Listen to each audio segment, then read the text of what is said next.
Alors aujourd'hui, on va parler de la vocation politique. Voilà, alors, évidemment, c'est une métaphore qui se raccroche à la vocation religieuse. Et même, on dit toujours, voilà, le boulanger qui dit que la vocation d'être un boulanger, ou la sage-femme, c'est une vocation, sage-femme ou médecin ou prof même. C'est des vocations. En fait, c'est ce pourquoi je suis fait en fin de compte.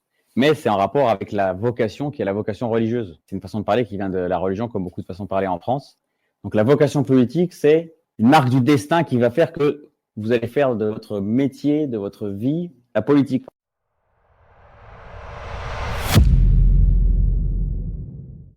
À quoi est-ce qu'on aspire vraiment en tant qu'humain? Parce que c'est ça la vraie question. Pourquoi est-ce qu'on parle de vocation politique? Pourquoi tu veux faire de la politique en fait? Pourquoi tous tes choix? Pourquoi tu fais n'importe quel choix? Pourquoi est-ce que tu prends tel aliment? Pourquoi est-ce que tu veux faire telle chose dans ta vie? Qu'est-ce qui ordonne tous tes choix? En fait, la réponse à ça, à quoi aspire vraiment l'être humain? L'être humain, il aspire au bonheur, tout simplement. Tout ce qu'on fait, c'est pour notre bonheur. Donc l'homme recherche toujours un bien. Et quel est le bien qu'il recherche qui n'est pas fait pour un autre bien? Par exemple, vous pouvez aller acheter des briques pour faire une maison. La brique, c'est déjà un bien, mais en fait, c'est pas pour la brique que vous l'achetez, c'est pour faire une maison. Et même cette maison, vous la faites pourquoi? Pour pouvoir vivre dedans. Et pourquoi est-ce que vous voulez vivre dans une maison et pas dehors? Parce que vous serez plus heureux dans une maison. Donc, qu'est-ce que vous recherchez? Le bonheur. Tout homme recherche le bonheur. C'est là un fait sans exception, nous dit Aristote dans l'Éthique à Nicomaque. Le bonheur est le souverain bien, c'est la fin que nous poursuivons toujours pour elle-même et jamais en vue d'autre chose. On cherche tous ça. C'est encore dans l'Éthique à Nicomaque. Tous les hommes conviennent en ce qu'ils désirent être heureux, nous dit Thomas d'Aquin dans la Somme théologique. Et ailleurs, l'homme agit toujours en vue d'une fin, et cette fin ultime, c'est la béatitude. Donc on aspire au bonheur. Alors le bonheur, c'est la finalité de notre nature à nous. Alors on va rappeler vite fait ce que c'est que la nature. La nature, c'est l'essence en acte. Qu'est-ce que c'est? C'est ce que nous on est dans le principe de notre opération. Par exemple, vous prenez un oiseau, il peut voler parce qu'il a des ailes. Il est fait pour voler. Sa nature, c'est de voler. Et ben la nature humaine, c'est d'aspirer au bonheur. Et même, je dirais même plus que la nature humaine, elle est faite pour le bonheur, elle est faite pour être heureuse. Or, l'homme est par nature un animal social et politique. Nous, on ne peut pas survivre tout seul. On vit en société et on ne peut pas vivre tout seul avec sa famille. Il faudrait qu'il y ait d'autres familles pour engendrer des hommes et des femmes pour faire deux personnes qui refont une famille. Donc, ça veut dire qu'il y a plusieurs familles. Et qui dit plusieurs familles, il y a organisation. Et comme si vous voulez ne serait-ce que construire une maison, il va falloir avoir plusieurs corps de métier. Et ensuite, il y aura des intérêts divergents. Donc, il faudra quelqu'un pour réguler ces intérêts divergents, pour les faire concorder au bien de l'ensemble. Ça s'appelle la société politique. Donc, naturellement, l'homme est un animal social et politique. C'est Thomas d'Aquin qui nous dit dans le De Rayons, en citant évidemment Aristote. Donc, le bonheur naturel, c'est donc un bonheur qui est atteignable dans le social et le politique. Parce que si c'est notre fin, eh ben, on doit avoir les capacités d'acquérir cette fin en nous-mêmes. Et comme notre nature, qui est justement ces capacités, qui sont nos capacités naturelles. La nature, c'est évidemment des capacités d'action naturelle. La nature, c'est avant tout l'acte d'être, l'acte d'exister, en fin de compte. C'est selon notre nature qu'on va pouvoir acquérir notre fin. C'est-à-dire que c'est en vivant politiquement qu'on pourra être heureux. Un bonheur matériel d'une part, évidemment, avoir la suffisance matérielle, mais ça sera surtout un bonheur spirituel. C'est le bien commun de la cité, ce fameux bien commun. Quand on dit spirituel, on ne dit pas surnaturel. Spirituel, ça veut dire de l'esprit. Par exemple, lorsque vous êtes heureux, ou lorsque vous êtes malheureux, ou lorsque vous connaissez quelque chose, ou même lorsque vous discutez avec quelqu'un, lorsque vous apprenez, lorsque vous appréciez intellectuellement un bon plat que vous avez mangé, même s'il y a de la connexion avec quelque chose de physique, c'est dans l'esprit que ça se passe. C'est quelque chose d'immatériel. L'esprit, c'est pas surnaturel, mais c'est immatériel. C'est naturel. Il y a un esprit naturel. Voilà, alors ce bien commun de la cité, c'est la félicité active qui est corrélée à une félicité contemplative qui est Dieu bien commun de l'univers. Thomas d'Aquin définit le bien commun comme la vie selon la vertu. En fait, quand dans la société, il y a le bien commun, c'est la vie selon la vertu. C'est un mode de vie vertueux. Marcel de Corte, à sa suite, développe dans la société, il y a la paix qui règne, l'amitié entre les citoyens, la justice et le tout dans une prospérité matérielle qui est non facultative. C'est-à-dire que si vous n'avez pas de prospérité matérielle, vous aurez plus la paix, l'amitié et la justice. Parce que les gens ne pourront pas être vertueux. Pourquoi? Parce qu'on ne peut pas être vertueux quand on n'a pas la suffisance matérielle. Pour deux raisons. Premièrement, parce que si vous n'avez pas la suffisance matérielle, vous allez être occupé uniquement, ou en tout cas une bonne partie du temps, à essayer de subvenir à vos besoins matériels. Et deuxièmement, vous n'aurez pas le temps d'apprendre à pratiquer la vertu. En fait, c'est une vie vertueuse moyenne dans la cité qui sera assurée par le prince. Donc dans la Somme, Thomas nous dit « La loi rend les hommes bons en tant qu'elle les ordonne au bien commun selon la vertu. » Donc, je vous invite à écouter mon podcast sur le bien commun. On va aller un peu plus loin, la contemplation de la cité. Lorsque tout fonctionne correctement dans les relations sociales et politiques, l'ordre règne. Alors l'ordre, on a l'impression que c'est un truc martial, mais pas du tout. L'ordre, quand vous regardez par exemple une rivière qui coule dans la nature, les petits oiseaux qui volent, le soleil, ça a l'air martial tout ça. Et bien pourtant, c'est l'ordre. C'est juste que l'armée, c'est un ordre simplifié, donc c'est vulgaire en fait. Mais l'ordre, c'est l'harmonie d'une complexité de petits éléments qui sont reliés entre eux. Et cette relation, elle est ordonnée en vue d'une fin. L'ordre règne dans la cité. Le bien commun de la cité permet l'accès au bien commun de l'univers. Pourquoi ?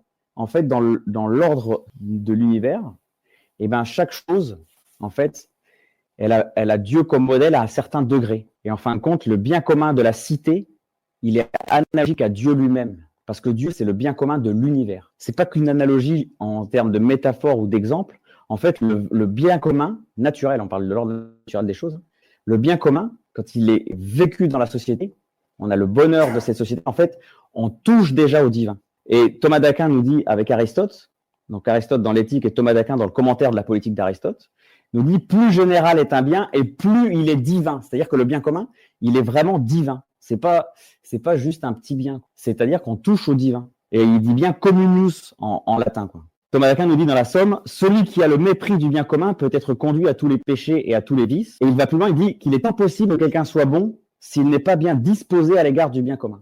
Et alors ça, il faudrait l'écrire un petit peu différemment. En fait, il est impossible que quelqu'un soit bon s'il ne se soucie pas de politique. On va faire une petite note sur la partie et le tout, parce que l'individu, le citoyen, c'est la partie du tout qu'est la cité, et du coup, la partie, elle est ordonnée au tout.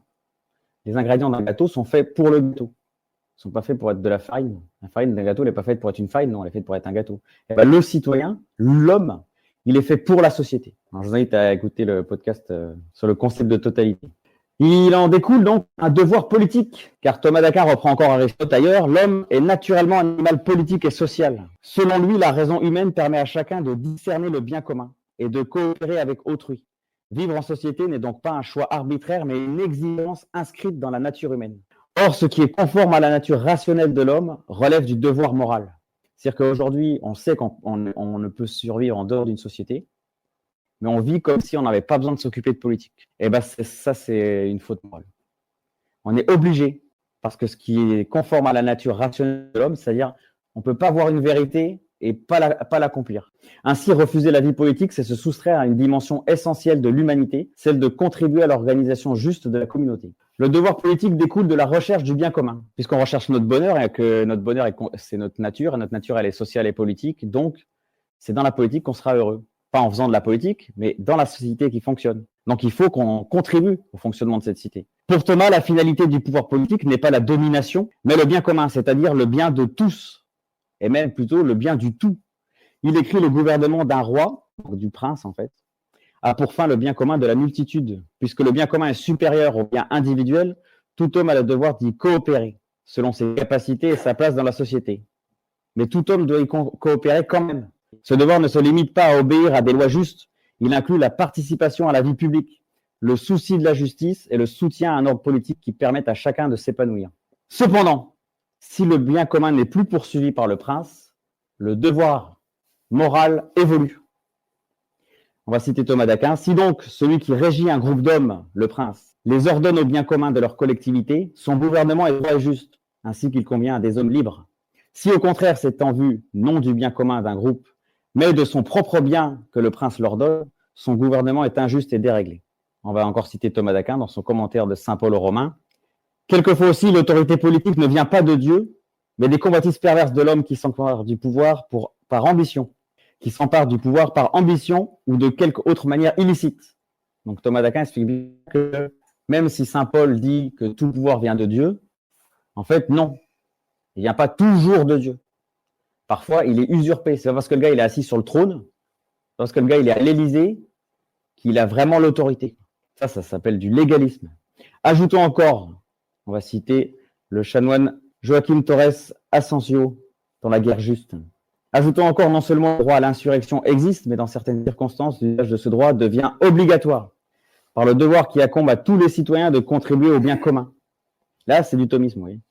Et enfin, Saint Robert Bellarmine, La nécessité de l'insurrection contre une autorité illégitime, elle ne peut pas exister dans l'ordre moral, dans l'idée en fait, sans se traduire par un devoir dans l'ordre matériel. C'est-à-dire qu'on ne peut pas faire des petites réunions en disant ah, ça va pas en politique, on sait que ça va pas, il faudrait faire quelque chose. Et on rentre chez soi et puis on se met un film et puis on va se pioter, puis le lendemain on retourne au travail. Quoi. Non, c'est pas possible en fait. Comme nature, la société politique tout entière. Après, il détaille, c'est tout le monde qui est concerné, même si évidemment les célibataires avant ceux qui sont mariés, etc., les militaires avant les boulangers, etc. L'insurrection politique, c'est précisément s'ordonner à la reconstruction du bien commun. C'est pas du militantisme. C'est la construction d'un plan de reconquête du pouvoir politique via la science politique, l'analyse politique et la prudence politique. C'est un plan de reconquête stable, calme, réfléchi, prudent, structuré et dans l'ordre. En gros, c'est pas une manif de cégétistes comme l'image que j'ai mis à l'écran. Voilà, ça c'était pour l'introduction qui est un peu longue, certes. Et on va parler de discerner sa vocation. Parce qu'en fin de compte, on a tous, si vous m'avez suivi jusque-là, on a tous l'appel de notre nature à faire de la politique.